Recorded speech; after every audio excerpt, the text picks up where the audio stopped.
The Bengali টিউশনে তোমাদের সকলকে স্বাগত। আমি শুভময়।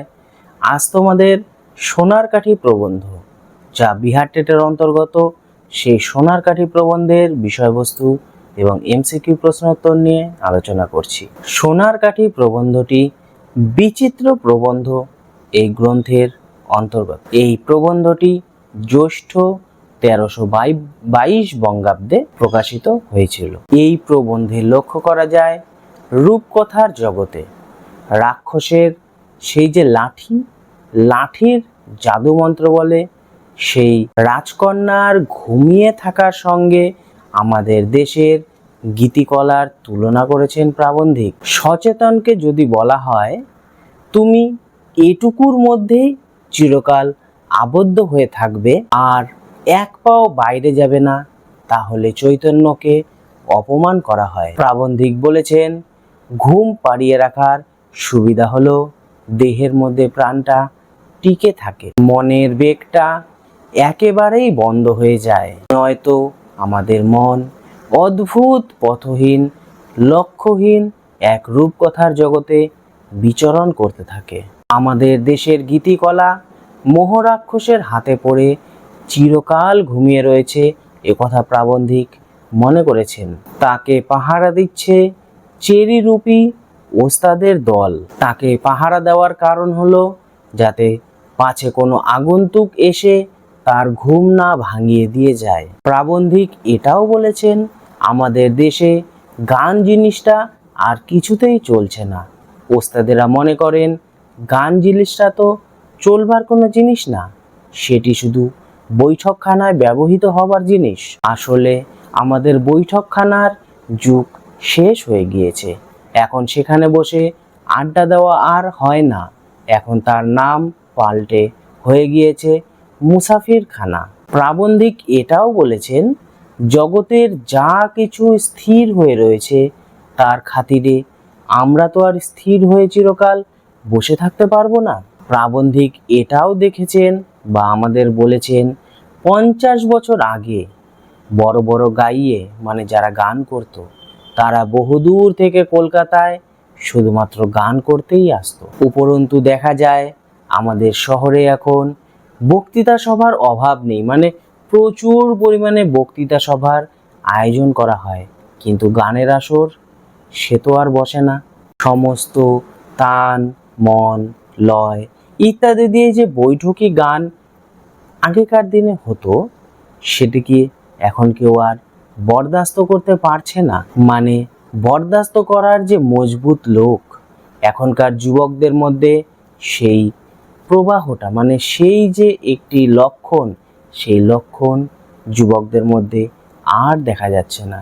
সবাই দোহাই হিসাবে চর্চাকে দায়ী করবে, মানে আমাদের চর্চা নেই তাই আমরা করতে পারছি না। কিন্তু মনে ইচ্ছা যদি না থাকে তাহলে চর্চা হবে কি করে?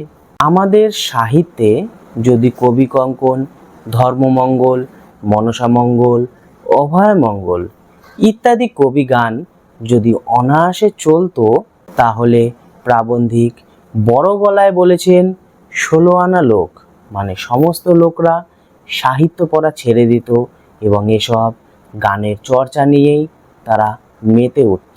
গল্প যদি বাসব দত্তা, কাদম্বরী ইত্যাদি ছাদে লেখা হতো তাহলে তার কদর এখন আর থাকতো না। বঙ্কিমচন্দ্র নিয়ে এলেন 7 সমুদ্র পারের রাজপুত্রকে আমাদের সাহিত্য রাজকন্যার পালঙ্কের কাছে। রাজপুত্র যেমনি সোনার কাঠি ঠেকালেন অমনি বিজয় বসন্ত, লায়লা মজনুর হাতির দাঁতের ওপর পালঙ্ক বসানো রাজকন্যা সেখান থেকে জেগে উঠল। যারা মনুষ্যত্বের চেয়ে কৌলিন্যকে বড় করে দেখে তারা এই রাজপুত্রের সোনার কাঠিকে বা বলা যায় রাজপুত্রকেই বিদেশি বলে সমালোচনা করে। আসলে মানুষ তাকেই চায় না যে মানুষের সঙ্গে সঙ্গে চলে এবং যা মানুষকে মুক্তির স্বাদ দেয়। প্রাবন্ধিক এটাও বলেছেন বিদেশে সোনার কাঠি আমাদের প্রাণকে মুক্তি দিয়েছে। মানুষের মন বাইরে থেকে নাড়া পেলে তবেই আপনার অন্তরকে সত্যভাবে লাভ করতে পারবে। আমাদের দেশের চিত্রকলার যে নবজীবন লাভের লক্ষণ দেখা যায়, তার পেছনেও সাগর পাড়ের সেই রাজপুত্রের সোনারকাঠির অবদান রয়েছে। এটা হলো সোনারকাঠি প্রবন্ধের বিষয়বস্তু আলোচনা। খুবই সংক্ষেপে আলোচনা করা হলো। এবার সোনারকাঠি প্রবন্ধের এমসিকিউ প্রশ্নোত্তর নিয়ে আলোচনা করব। সোনারকাঠি প্রবন্ধে কিসের কথা কবি বলেছেন? অপশনগুলি হলো রূপকথা জগতের নবজাগরণের রাজকন্যার। সঠিক উত্তর নবজাগরণের। সোনারকাঠি প্রবন্ধে পাশ্চাত্য সঙ্গীতের প্রশংসা করেছেন। অপশনগুলি হলো গতির জন্য, ভালো গায়কের জন্য, ভালো ভালো কথার জন্য। সঠিক উত্তর গতির জন্য। কার গানে ইংরেজি সুরের স্পর্শ লেগেছে বলে হিন্দু সঙ্গীত থেকে বের করে দিতে চান? অপশনগুলি হলো দ্বিজেন্দ্রলাল রায়ের গানে, দীনবন্ধুর গানে, রবি ঠাকুরের গানে। সঠিক উত্তর দ্বিজেন্দ্রলাল রায়ের গানে। এ সাগর পাড়ের রাজপুত্ররূপী বিদেশি সাহিত্যকে দিয়ে আমাদের রাজকন্যারূপী সাহিত্যে ঘুম ভাঙিয়েছে? অপশনগুলি হলো রবীন্দ্রনাথ ঠাকুর, রামমোহন রায়, বঙ্কিমচন্দ্র চট্টোপাধ্যায়। সঠিক উত্তর বঙ্কিমচন্দ্র চট্টোপাধ্যায়। মানুষের মন আপনার অন্তরকে সত্যভাবে লাভ করে কখন? অপশনগুলি হলো নিজের ভুল বুঝতে পারলে, বাইরে থেকে আঘাত পেলে, হঠাৎ একদিন ঘুম থেকে জেগে উঠলে। সঠিক উত্তর বাইরে থেকে আঘাত পেলে। সে মোহ রাক্ষসের হাতে পড়ে বহুকাল থেকে ঘুমিয়ে আছে। এখানে সে ও মোহ রাক্ষস কে? অপশনগুলি হলো গায়ক ও গান, গান ও ওস্তাদ, রাজকন্যা ও রাক্ষস। সঠিক উত্তর গান ও ওস্তাদ। ভারতবর্ষে ভারত সভ্যতা সৃষ্টির মূল উপকরণ হলো?